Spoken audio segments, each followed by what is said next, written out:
So here is a large colander of cherries that were picked yesterday. If you saw my recent video about my surprise cherry tree, you would know about these. And what we're going to do is we're going to start pitting these so that we can make some cherry jam. And I'm going to walk through that with you. And to pit these, we are going to use this. This is a Nor Pro cherry pitter, okay?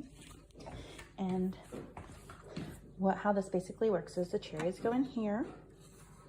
We're going to push this down and kind of observe this mechanism coming down, pushing the pit through this little rubber seal here. And then the pits will go in this clear reservoir.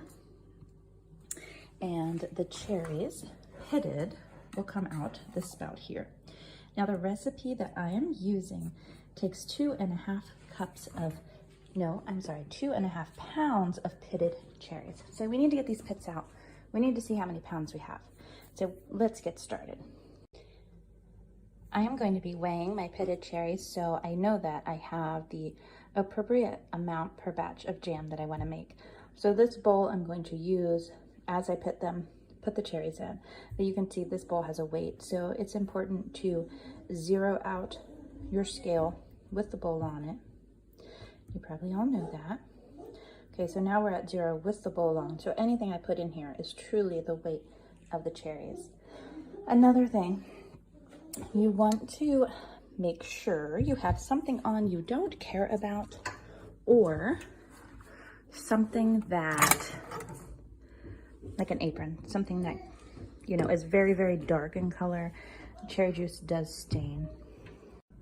So you can see I've got some done here already. This machine is way better than the hand pitter that you've maybe seen, but you still have to keep an eye on it. So there's a couple tricks to what you're doing. You want the hopper to stay full. You want a cherry down in the position to remove the pit, way down in there, when you're dislodging the previous cherry, because that's going to help the cherry that has been pitted to roll into the pitted cherry bowl. So you see I push down, lift up, and the other one slides in. Now sometimes there are cherries that the pit does not come out, so you do have to kind of pay attention. But it does work pretty well.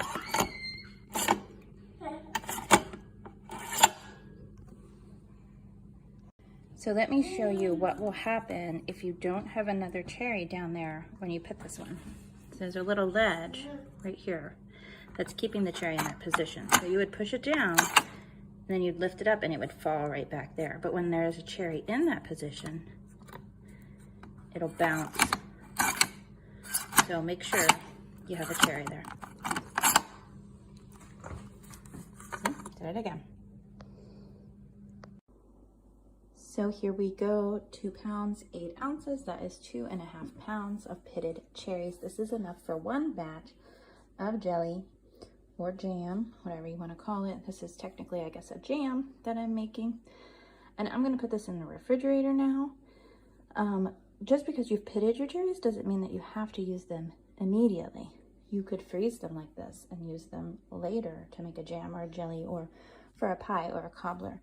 You don't have to use them immediately, but you do want to pit them first. So all we need to make this is just our pitted cherries, sugar, a smidgen of butter, and our pectin.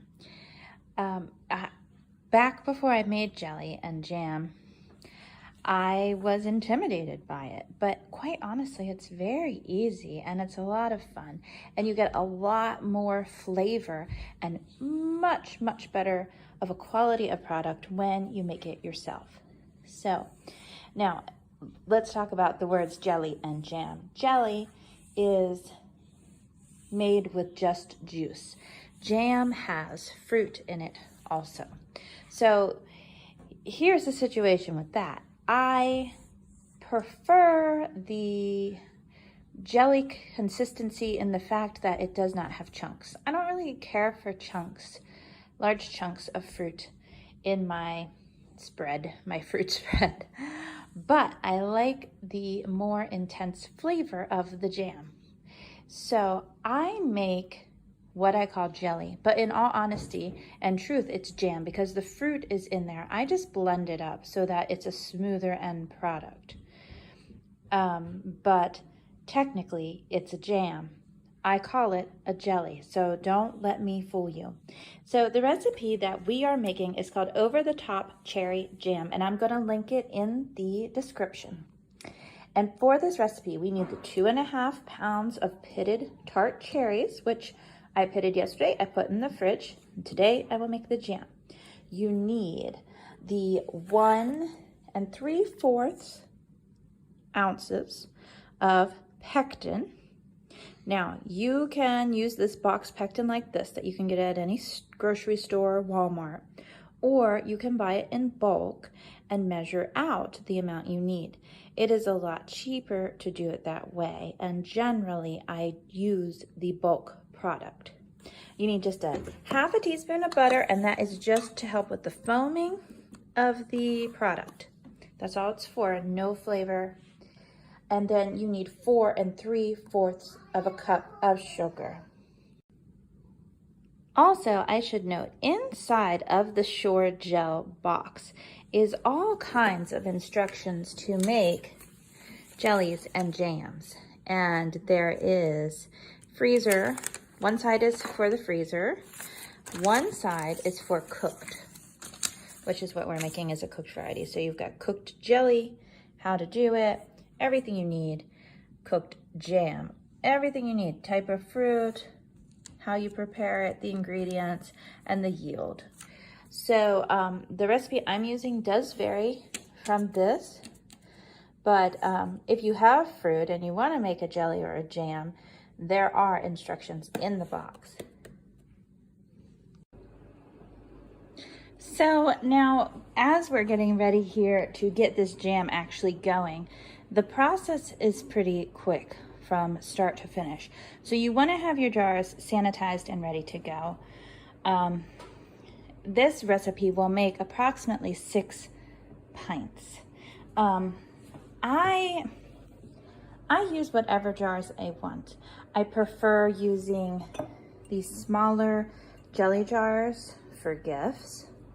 And for my own personal use, I prefer larger jars.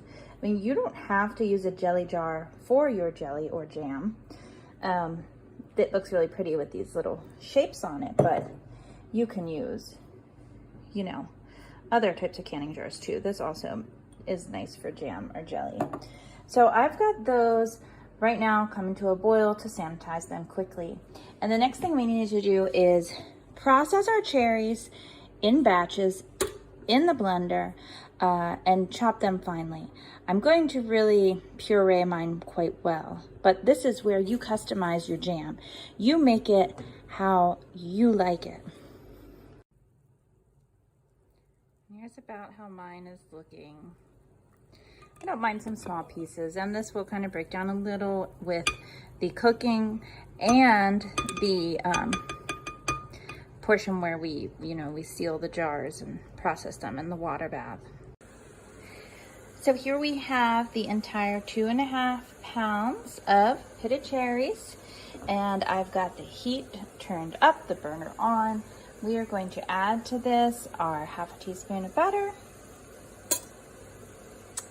and our pectin, and we're going to stir it over high heat until we get a nice roaring boil.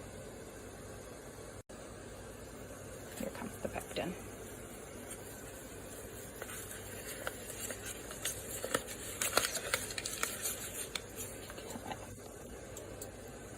Now you're going to notice as this kind of cooks here, it gets up to the boil, we get the pectin dissolved, we are going to have a color change as it's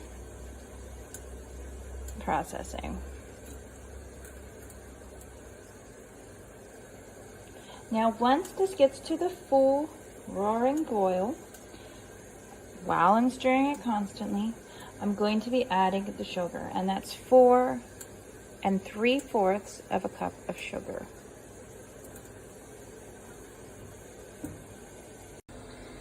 Now, as we're getting the pectin and the butter and the cherries boiling, I'm going to measure out my sugar. Now, take this lesson from a girl who has done this and messed up. Measure all your sugar out into another container. That way, if you get distracted or if you lose count, you can just measure it again. I have messed up batches of all sorts of stuff by just putting it directly in. And I know it seems kind of silly. And in an ideal world, you wouldn't need to do that. But, you know, the phone will ring. An emergency happens, a child is crying, you know, someone comes in the room and starts talking to you, and suddenly you don't know what you've done. And you don't want to mess all this beautiful fruit up. You don't want to waste all this product. I mean, you're going to be canning something, and you need to make sure the ratios are correct. So I've got my sugar ready when this gets to boiling, and I'll just be able to pour that right in. So you can see now, if I stop stirring, that there are some bubbles and it is starting to boil, but that is not considered a full rolling boil. A full rolling boil will be boiling even with me stirring it. So we are almost there, but not quite yet. Okay, this is a full rolling boil. It's still boiling even while I'm stirring. Time to add the sugar. Okay, I'm mixing the sugar in. We're gonna get this all dissolved. And then, once we get it all dissolved, we are going to bring it to a full boil again and boil it for 1 minute.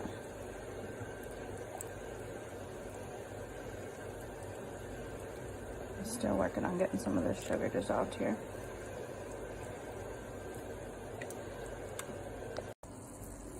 All right, we're back up to boiling here. We just have 60 seconds and we'll be ready to put it into our sanitized jars. I've got my lids, you can see in the background there, getting up to temperature. I've got to boil those for just a little bit before I put them on.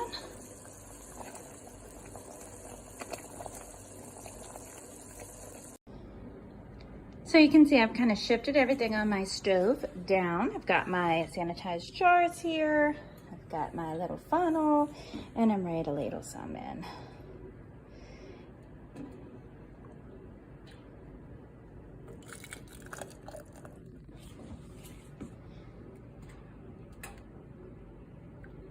Now you will notice there is a little bit of pieces to it that you can kind of see on the side there.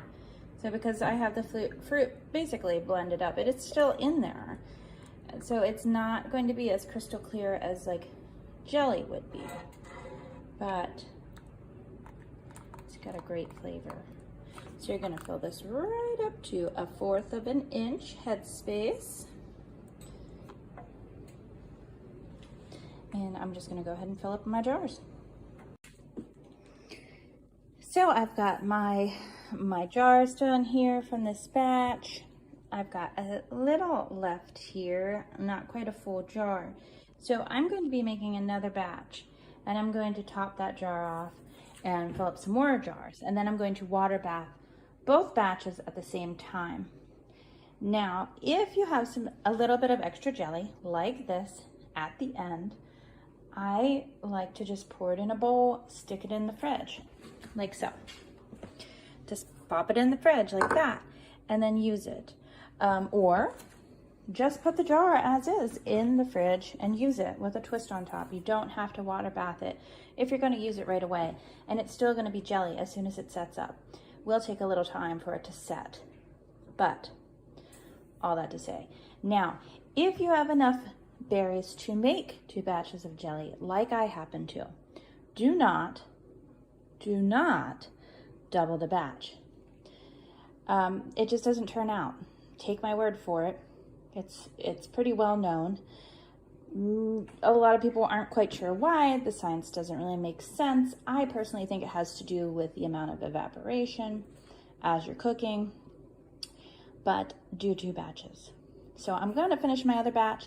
When I have all of my jars ready, we'll water bath it. So here we are. They're all in the water bath. I'm going to put the lid on, bring it to a boil. When it gets to a boil, I'm going to process 5 minutes, and I'm going to turn it off and remove the jars and let them set for 24 hours. I make sure they all seal, listening for that little pop, pop, pop sound that everybody who cans loves. Here is my extra. Just a little bowl here. You can see it's starting to set up already. We'll enjoy this tomorrow morning on some toast. It'll be wonderful.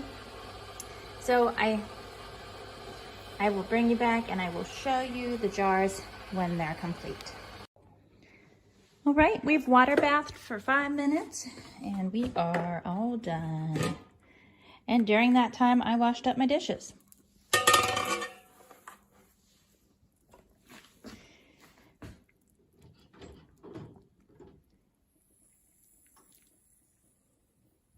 Now maybe, if we're lucky, we'll get to hear some of those little pops that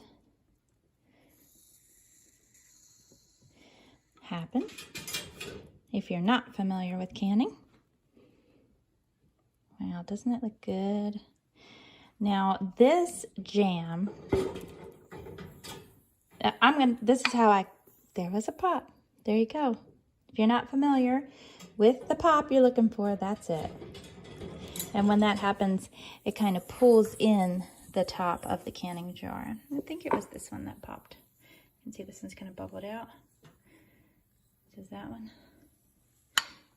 There went another. There went another. So this jam tastes exactly like a cherry pie, like the filling of a cherry pie. It is so good, and you don't have to just use it on toast. You know, you can get creative with it. You could do like an oatmeal cookie and use it with that or something if you wanted to. I mean, you can put it on yogurt. You can do so much with it. It's very versatile and it is absolutely delicious. It's got that sweetness, it's got a little tartness, and it is so good. And it's all natural. So I hope you have enjoyed this video, and I hope you give this recipe a try sometime. Please check out my other videos.